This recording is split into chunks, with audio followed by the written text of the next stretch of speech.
期，我与汤姆要来采访梅迪耶修会创办人 Iron Lily。你对于我们整个团体未来发展有什么样的想法？长远来看，修会这个团体我会分2个部分。那其实这也是一条蛮有趣的路，这是比较少团体会做到的路，就是同时有插画创作，所以它会包含有点像是粉丝团，然后它很像同好会这样子的性质，它是基于创作而来的伙伴们，也有一些是来自我们 Lab 团体，然后是更深入去了解历史文化，或是尝试去实践一些生活面的东西。它接近一点重演文化，它当然不是完全写实，它终究是架空的。我们大概体上会分这样子2群人。那对于修会长远的发展，其实我会希望慢慢的把这2群人给划分开来。那所谓的划分开来是各自找各自兴趣的感觉。有的人是为了插画而来的，他只想要 cosplay， 他是适合是同好会的部分，他可以去参加，他可以去 cosplay 场啊。假如说我真的红到以后跟很多商业作品一样，大家都认得出来。那他们一般这样穿着装去同人场，他不需要会打架，不需要会真的或是真的去了解历史文化之类，他只要穿得像，然后大家认得出来，那这就是属于原本 cosplay 的精神。另外一边就是我会希望我们一起研究历史，我们一起把我们插画中所画的东西实践出来，甚至更多添加一些生活面部分，让大家觉得说修会这个团体它不只是打仗，它连生活的部分，它就好像真的从作品里面跳出来的一个团体。修道院里面会做什么事情，他们都会做，我们都会做。我会把这2个群体慢慢区分开来，因为它毕竟面向的爱好者是不一样的。最理想，大家这2个团体一定可以是可以互相交流的。那比如说一些更盛大的活动，大家是可以2团聚集在一起，我相信那个绅士会最浩浩荡荡，我相信大家能够看到这样的场面，那大家会开心，我也会很开心。如果你把它分开的话，要怎么样说是细分？比如说你要怎么样穿着，你就是归类为 cos 部分。那要说到怎么去分这2个团体呢？其实比起服装穿着其实是很难认的，因为 cosplay 就有精良的跟一般纯兴趣的，那可能穿的没有很正式，但是他就是喜欢这个角色，就是 cosplay 属于 cosplay 原本的精神。那当然也有还原度很高的。那同样在角色扮演 Lab 团体领域里面也是一样，我们有低标，我们有高标，我们有的人可能他的经费就是只能负担这样，那他能够穿一定程度的穿着，或是他喜欢手作，又或者是说他可能会追求更高，他穿得更道地、更正式，甚至他的对历史的了解搞不好比我更多，然后他有办法去更进一步的为修会的装扮做一些新的诠释。那我说好的诠释，那这样也不错，所以我们很难用外观去分。真要分的话，我觉得还是像前面说到的，会是以行为。以 cosplay 来说，假如说我们今天参加的就是某一个漫展，假如说我真的有名到我可以有签书会了，我可以有自己的展了，那这个时候我可能会需要一些 coser， 我可能需要一些 showgirl， 那样的话它就是 cosplay 的性质。如果说我希望能够实践把那种中世纪文化，然后跟我这样子的虚构创作结合在一起，然后展现给大家看那个生活面貌，那个战斗，那个打仗的面貌，那它很明显，它跟 cosplay 就是比较性质是比较不一样的。那我相信喜欢这样子的人，他们会各自找到各自的归属。现阶段怎么去把它分得很细，我其实也不清楚，因为这个它其实很看成员们怎么慢慢的把那个不同的定位、那个氛围给建立出来。那听起来，平常有些特殊的场合的时候，说派对啊、聚会的时候，是不是大家可以一起？当然，派对，我们虽然假如说可能会分了2个不同的团体，或是搞不好以后还有新的目的，会有更多团体，但没关系。我们透过一些聚会，或者是透过一些定期的活动，大家聚在一起，也让大家认识到，除了就是不止我这团，原来还有另外一团。那如果说我们这团其实可以分了好几个分会，哇，那其实是一件很了不起的事情。我觉得有可能。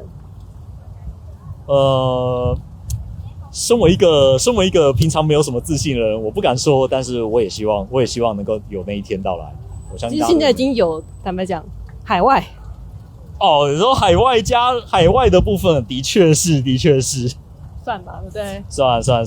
就是我还像海外的粉丝们，我其实也是在尝试慢慢的跟他们保持联系，然后如果他们有希望成团，或是希望能够看我们一起活动，那我都会花不少时间尽力跟他们沟通。像以这一次我七月底的时候去那个德国的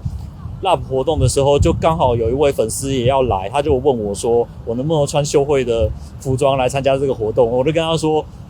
我跟你说一个好消息，很巧，我们也会去。然后我就直接问他要不要跟我们一起行动，那他也欣然答应。那这是我们第一次跟海外的粉丝直接接触，然后在一起活动。他未来会不会从他开始跑出一个德国的媒体休会分会？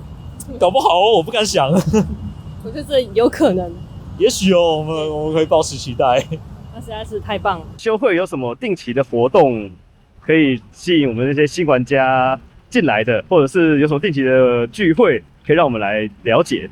这方面目前来说，因为我们就是一个比较 focus 在自己经营的小团体，我们目前在 LARP 的战场活动方面，我们都是直接依附 LARP 假日谷战场的活动。那每个月会在台北河滨公园大家段，就是从滨江路水门进去，在大直桥下的那个区域。没意外的话，我们的活动目前来说都是在那边进行。也许未来有一天我们会换地方，那到时候再说。除此之外呢，我们也在试着多方的去尝试参加一些其他的市集活动、摆摊的活动，来去实践一些我们对于一些生活的研究，然后历史研究的分享。以及呢，我们目前今年也刚开始在推，每一年我们会办一次年聚。那这个年聚就是大家吃吃喝喝聊天，然后我们尽量去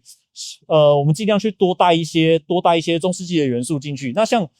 我们4月的时候就办过了一场餐会，那个时候虽然借一个现成的地方，然后很多现代的器物啊，然后甚至一些餐具、餐盘之类的，我觉得过渡期大家一开始都是这样子。我们团体会不会想要慢慢的更像中世纪人家重演，然后或是那个活历史，就是他们说 living history 的那样子，就是从器物什么东西全部都效仿中世纪的。我们能不能够做到那个程度，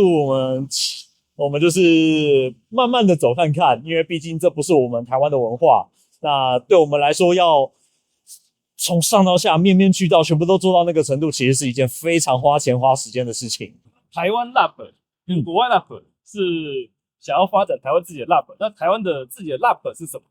我们所知啊，很多团体会尝试想要发展他们自己的 LARP， 但是像以我自己比较历史熟一点的人来说，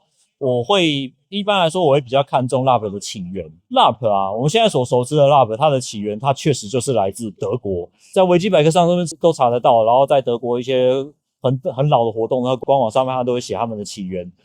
可能20-30年前 LARP 第一个看起来有声势的 LARP 就是在德国开始的，我就会把它视为这是一个本来就是从德国开始的活动。那我们在台湾，我们把这样子的活动引进来，在走出自己的路之前，我会鼓励去了解国外他们的 LARP 是怎么发展过来，他们走过多少路，踩过多少雷，有过多少悲欢离合。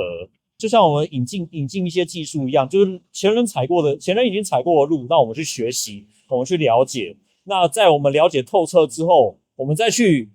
进一步的融入我们台湾独有的文化，无论是历史文化也好，无论是我们的风土民情也好，我们一般人跟人的相处方式，因为毕竟像欧洲人跟我们台湾人的相处方式是不一样的。那我们对一些细节，我们对一些社交距离的掌握也是不同的。这个往后也确实就会看说，我们在我们属于我们台湾社会里面，我们要怎么去走，才能走出自己我们所谓台湾玩家最舒适的活动方式。那甚至给外国人看到台湾特色，搞不好可以刺激观光哦。我发现有不少的海外的粉丝，好像不晓得梅迪耶从亚洲出来的。其实这个我也是尝试慢慢的去一点一点暗示和告诉他们说，因为毕竟这个跟我一开始大家以为我是外国人有关。那你知道这是网络公众形象的问题，我突然的告诉别人说我的性别或是我来自哪一个国家，那可能一时之间那个冲击感太大。那所以我会倾向我就慢慢的自然的，我不刻意自然的去慢慢一点一点释出一些资讯，让大家慢慢的自己去挖掘说，原来这个会师是来自台湾的，原来梅迪耶修会是台湾的，居然台湾有团体会这么喜欢去钻研欧洲的历史。我觉得那种尤其在现在这个时代，网络上的粉丝们自己去钻研、自己去挖到的资讯，他们会更珍惜这些资讯，比起我一股脑的，比如说我做一个特别节目，嗨，大家好，我来自台湾之类的，听了之后搞不好很快就忘记了，就是少了那个自己去挖掘的那个记忆。听起来有点像在考古。对，我觉得很像历史考古，对不对？我觉得这就是有趣的地方。那因为我的粉丝们很多也都是重演啊、rap 或是历史兴趣的，所以对他们来说，很多人对于一点一点挖到一些新资讯的感觉，我看他们好像还蛮乐在其中的。那也许这样就好，也许这样就好。下一集我们将采访丹尼斯在德国 Concrest 的故事。